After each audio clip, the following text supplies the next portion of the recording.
8. Horror फिल्मों के style में स्लोली दरवाजा खुला।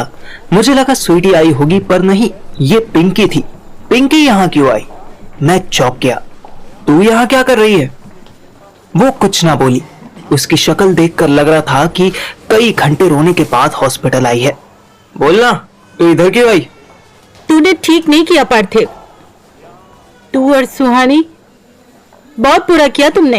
अरे पर क्या किया? अथर्व हैरान होकर मेरी तरफ देखने लगा। एक्चुअली मैं जैसे ही हॉस्पिटल आया, उसने अपनी कहानी सुनानी शुरू कर दी और मेरी सुनी ही नहीं। ओए, क्या चल रहा है ये? क्या कर दिया तूने और तेरी सुहानी ने? पिंकी बेचारी फिर रोने लगी। सुहानी मेरे घर आई और मुझसे बोली कि तेरा फोन ठीक हो जाएगा, तुझे पुलिस कंप्लेंट की कोई नीड नहीं है। देन उसने मुझे एक वीडियो दिखाई। और कौन सी वीडियो? तू चुप रहना यार 2 मिनट। पिंकी सुन, तुझे वीडियो सिर्फ इसलिए दिखाई थी ताकि तू कोई बदतमीजी ना करे। और अब इतना क्यों रो रही है? तूने खुद ही तो बनाई थी ना। हाँ, बट सुहानी ने देखा नहीं कि मम्मी भी मेरे साथ ही खड़ी थी, थोड़ा डिस्टेंस पर थी। उन्होंने भी देख ली।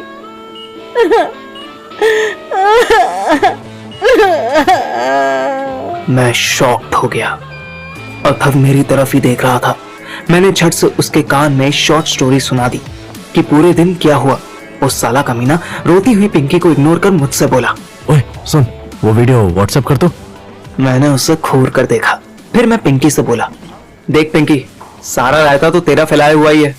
अब ना तो तू मुझे और श्रेया को ब्लैकमेल करने के लिए वीडियो बनाती, ना तेरी ड्रेस फटती, ना मैं तेरा मोबाइल तोड़ता, और ना मुझे तेरे बॉयफ्रेंड की वीडियो मिलती।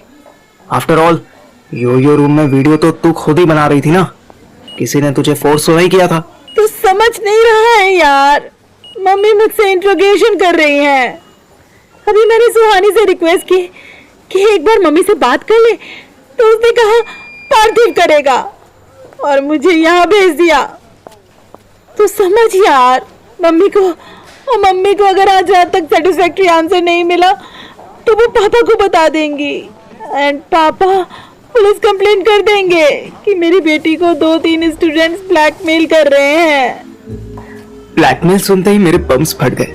एग्जाम सर पर है, ऐसे में अगर पुलिस केस हो गया तो बेटा गए काम से। देख सुन मेरी बात, मैं बात करता हूँ ना तेरी मम्मी से, उन्हें यहीं बुला ले। नहीं, तू घर चल के बात कर। तू बस ये क्लियर कर दे कि मैंने ऐसा कुछ नहीं किया था।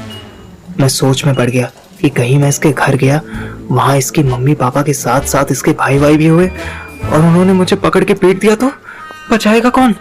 नहीं, घर जाना ठीक नहीं। देख, घर जाने का तो कोई मतलब नहीं है। अथर्व की मम्मी मुझे यहाँ नाइट ड्यूटी देकर गई है। तो एक काम कर, उन्हें यहाँ बुला ले, मैं बात कर लूंगा। तू चूतिया है क्या? अगर वो यहाँ आकर बात करते करते हाइपर हो गए तो कौन संभालेगा उन्हें? पूरे हॉस्पिटल में हंगामा हो जाएगा। पिंकी का पॉइंट तो सही था। तुम दोनों चूते हो। कॉल कर लेना उनको, बता दे कि इसकी मम्मी ने जो भी देखा वो करेक्ट नहीं था। सिंपल।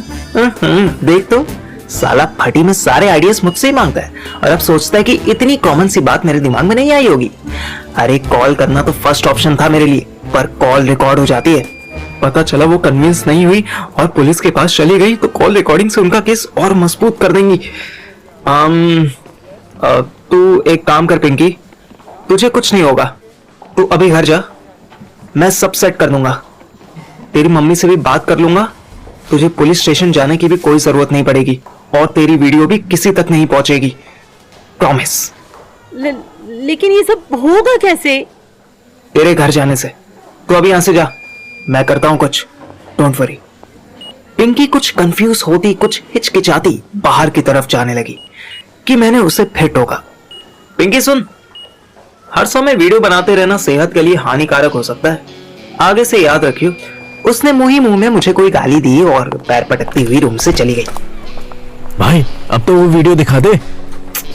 कुत्ते की पूंछ, यहाँ पुलिस केस होने वाला है मुझ पर और तुझे पॉन देखनी है, वो भी पिंकी की। कभी तो बकचोदी बंद कर दे। अबे इसमें बकचोदी क्या है? जिनको रियल लाइफ में देखा हो उनकी वीडियो कभी नहीं देखी मैंने। कोई ना, चिंता मत कर, जैसी तेरी हरकतें है ना, एक दिन तू खुद अपनी वीडियो देखता मिलेगा।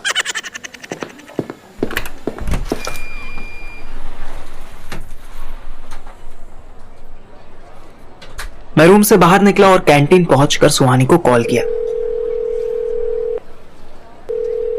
हेलो, हाँ बोल, वो आई थी क्या? ना सिर्फ आई थी बल्कि ये बॉम्ब फोड़कर भी गई है कि उसकी मम्मी उस पर ब्लैकमेलिंग के अगेंस्ट पुलिस केस करने की धमकी दे रही है और कर तू उसको ब्लैकमेल। मैं क्या करती? तब मुझे कुछ समझ नहीं आ रहा था कि तुझे कैसे बचाऊं। सुहानी गाय की तरह इतने प्यार से बोली कि मुझे उस पर प्यार आ गया। उसकी आवाज में मासूमियत और डर का कॉकटेल बना हुआ था। कोई बात नहीं बाबू, तू फिक्र मत कर, मैं हूं ना। अब मैं जो कहता हूं वो तो कर, डरना नहीं। सुबह तक सब ठीक हो जाएगा। क्या करना है बोल। मोबाइल कैमरा सेल्फी मोड पे डाल और सामने रख के ऐसी इनोसेंट आवाज के साथ वीडियो बना कि तू किसी को ब्लैकमेल नहीं कर रही है। पिंकी तेरे दोस्त पार्थिव और उसकी दोस्त श्रेया की बिना परमिशन की फोटोज ले रही थी, वीडियो बना रही थी। पार्थिव ने फोन छीनना चाहा, फोन टूट गया। अब तो पार्थिव और पिंकी की म्यूचुअल फ्रेंड होने के नाते उसका फोन ठीक करवा रही है। ना तूने उसका मोबाइल चेक किया है, ना तुझे कोई आइडिया है कि उसके फोन में क्या क्या है। इसलिए अगर आंटी आप किसी मिसअंडरस्टैंडिंग की वजह से पुलिस कंप्लेंट करना ही चाहते हो तो 3 डेज वेट करो, मोबाइल ठीक होकर आ जाएगा। मैं खुद आपको देने आऊंगी, तब आप देख लेना। Thank you. मैं चुप हो गया। सुहानी भी सोचने लगी, फिर धीरे से घबराते हुए बोली, यार कोई इशू तो नहीं हो जाएगा ना वीडियो से? कोई इशू होना होगा तो भी नहीं होगा। कोई भी मदर अपनी बेटी की पॉर्न वीडियो की बात करने के लिए पुलिस स्टेशन जाने को उतावली नहीं हो सकती है यार। साइकोलॉजी समझ। कैसे समझूं? कॉमर्स पढ़ती हूँ मैं। ठीक है मत समझ, मैं समझ लेता हूँ। अब जल्दी से तितली की तरह कोई क्यूट सा टॉप पहन ले, 2 चोटी बना के इनोसेंट सी प्यारी सी बच्ची बन जा और उनको वीडियो भेज दे। उसकी मम्मी का नंबर है ना? है तो नहीं, पर मम्मी के फोन में होगा, वहां से निकाल लूंगी। यार हम में से जितनों की भी मम्मियां हैं सब एक दूसरे को जानती हैं। सुहानी ने जवाब देने की बजाय फोन काट दिया। शायद वो गॉसिप करने के मूड में नहीं थी। मैं वापस अथर्व के रूम में पहुंचा।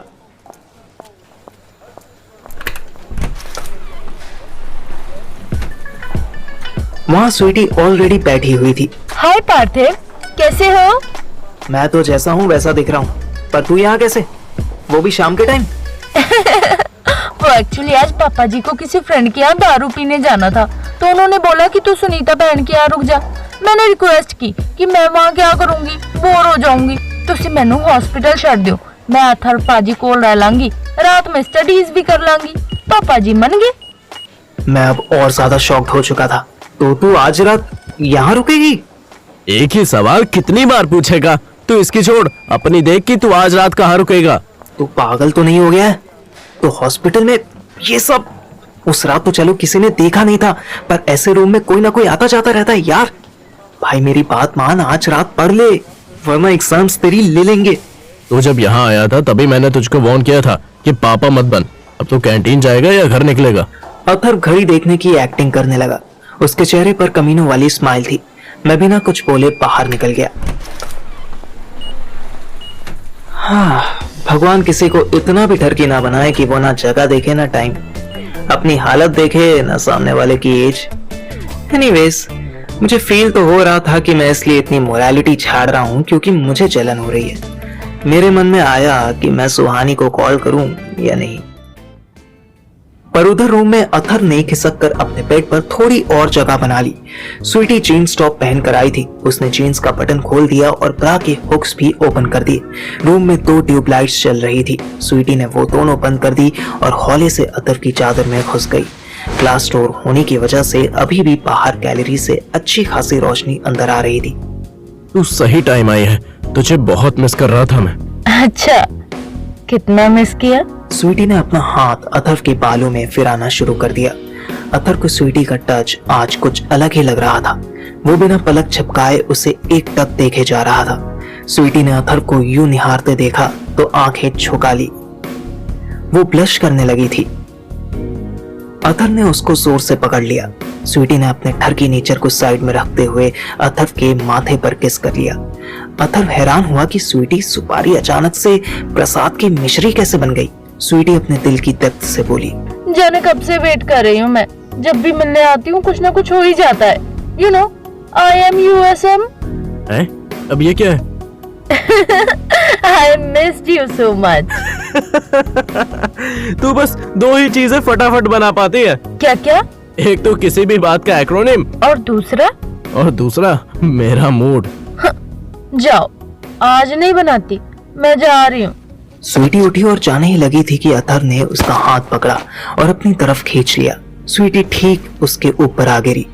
अथर के हाथ में भयंकर दर्द हुआ, लेकिन उसने पेन को इग्नोर किया और स्वीटी के चेहरे पर खिल रहे बालों को उसके कान के पीछे कर दिया। स्वीटी के चेहरे पर पहली बार शर्म की लाली दिखाई देने लगी। डॉक्टर श्रुति अभी आकर जा चुकी थी। मम्मी पापा भी अभी नहीं आने वाले थे। अथर इस मौके को गंवाना नहीं चाहता था। दोनों को बस एक दूसरे की सांसें सुनाई दे रही थी। अथर और स्वीटी इतनी जोर से गले लगे कि दोनों के बीच एक सांस की भी दूरी नहीं रह गई।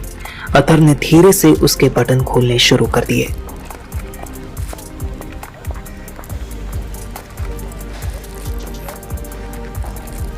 तभी दरवाजा खुला और 2 पुलिस वाले अंदर आए।